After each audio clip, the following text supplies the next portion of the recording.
बिस्मिल्लाहिर्रहमानिर्रहीम। अस्सलाम वालेकुम क्लास 9th। आज हमारा यूनिट 4 का टॉपिक है addition of forces. Addition of forces. Forces को कैसे ऐड करेंगे हम? फोर्सेस की एडिशन की बात क्यों हो रही है, किसी और चीज़ की क्यों नहीं है? फोर्स एक वेक्टर क्वांटिटी है। फोर्स इज़ ए वेक्टर और वेक्टर को ऐड करने के अपने रूल्स हैं। स्केलर नंबर को आप 2+3 कर सकते हैं। 2+2 हमेशा 4 होंगे। आप देखेंगे इसकी एडिशन में कि 2+2 4 नहीं होंगे, कभी कभी ज़ीरो भी हो जाएंगे, तो और डिफरेंट आंसर आपको देंगे। इस वजह से जो वेक्टर्स की बेसिकली ये आपको एडिशन ऑफ वेक्टर्स दिखा रहा है कि वेक्टर्स को कैसे ऐड करेंगे। अब वेक्टर में से एक चीज़ को जो कि फोर्स है उसको इन्होंने पिक किया और उसको एक्सप्लेन करेंगे कि आप फोर्स को यानी वेक्टर्स को कैसे ऐड करेंगे। फोर्स एक वेक्टर क्वांटिटी है, इसको ऐड करना है हमने, इसको हम ऐड करेंगे। तो क्लास सबसे पहले हम देखेंगे मुख्तलिफ़ केसेस देखेंगे। एडिशन को सबसे पहले डिफ़ाइन करें। एडिशन की डिफिनीशन आपकी बुक में बिल्कुल टॉपिक के स्टार्ट से है कि addition mean adding 2 or more than 2 forces to get a resultant. Addition mean adding 2 or more than 2 forces to get a resultant. Addition का बुनियादी पर्पज़ ये होता है कि आप दो या दो से ज़्यादा चीज़ों को ऐड करके एक सिंगल वेक्टर हासिल कर लें। ये हमारे पास है वेक्टर क्वांटिटी। तो ये एडिशन ऑफ वेक्टर है। फोर्सेस की एडिशन मुख्तलिफ़ तरह की है। पहला केस देखते हैं। अगर फोर्सेस पैरेलल हैं, अगर फोर्सेस पैरेलल हैं तो इनकी एडिशन डिफरेंट होगी। अगर फोर्सेस एंटी पैरेलल हैं तो एडिशन डिफरेंट होगी। और इसके अलावा कोई एंगल है तो फिर देखें, अगर फोर्सेस पैरेलल हैं फिर तो फोर्सेस का रिज़ल्टेंट इक्वल होगा लीनियर सम के। अगर फोर्सेस पैरेलल हैं तो इनका रिज़ल्टेंट इक्वल होगा लीनियर सम के। कैसे? देखें, हमारे पास आपकी बुक में डायग्राम है, ये है ए। दूसरा वेक्टर हम जो ऐड करने जा रहे हैं वो ये है। इसकी मैग्नीट्यूड है 5, इसकी मैग्नीट्यूड है 4। तो देखें दोनों पैरेलल हैं। पैरेलल का मतलब है सेम डायरेक्शन। ये ए वेक्टर था, ये बी वेक्टर था। ए और बी दोनों पैरेलल हैं तो रिज़ल्टेंट क्या हो जाएगा? a + b 5 + 4 = 9। तो 9 न्यूटन हमारे पास आंसर आ जाएगा क्योंकि दोनों फोर्सेस आपस में पैरेलल थी। तो अगर इस मैं एक और एग्जांपल लेता हूँ। ये हमारे पास एक वेक्टर है जिसकी जो 8 न्यूटन है, ए है, और सेकंड वेक्टर एक हमारे पास है जो कि 4 न्यूटन है, बी है ये। तो रिज़ल्ट किसके बराबर होगा? 8 + 4 दैट इज़ 12 न्यूटन। क्यों? क्योंकि दोनों पैरेलल थी। तो क्लास अगर दो फोर्सेस पैरेलल हों तो उनका आंसर लीनियर सम होता है। आप डायरेक्टली ऐड करें। ये सिंपल अलजेब्रा का रूल है, इसमें तो कोई ऑब्जेक्शन नहीं है। दूसरा केस हमारे पास ये कि अगर हमारे पास फोर्सेस एंटी पैरेलल हों,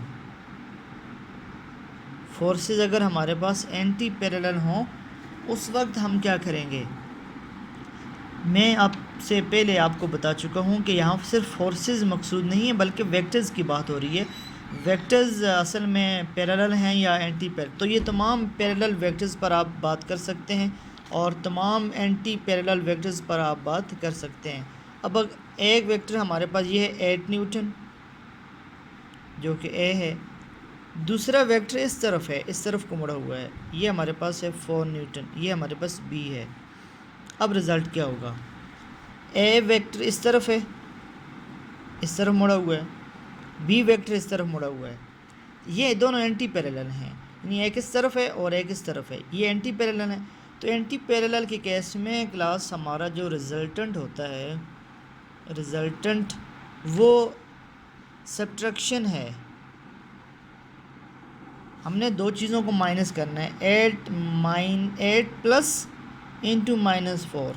यहाँ सम -4 इसलिए लेंगे कि वेक्टर की डायरेक्शन ऑपोजिट है, डायरेक्शन ऑपोजिट होने की वजह से हम माइनस लेंगे, तो ये हो जाएगा 8 प्लस इंटू -4 और ये क्या हो जाएगा 4 न्यूटन।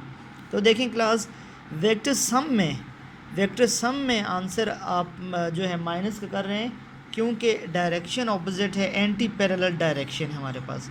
तो अगर वेक्टर्स पैरेलल हों उस वक्त लीनियर सम होता है, और अगर वेक्टर्स पैरेलल ना हों उस वक्त लीनियर सब्ट्रैक्शन होती है आपकी बुक में। अच्छा, अब अगर ऐसे मैं ड्रा कर लेता हूँ, ये हमारे पास एक वेक्टर है 5 न्यूटन का, दूसरा वेक्टर इस तरफ है, ये 3 न्यूटन का है। अब क्या होगा, देखें दोनों की सेम डायरेक्शन है, हेड दोनों के सेम में है, तो इसका होगा 5 + 3 दैट इज़ 8 न्यूटन। ये इसका आंसर क्या होगा 8 न्यूटन, क्योंकि दोनों की डायरेक्शन सेम है। 5 + 3 8 न्यूटन इसका आंसर होगा।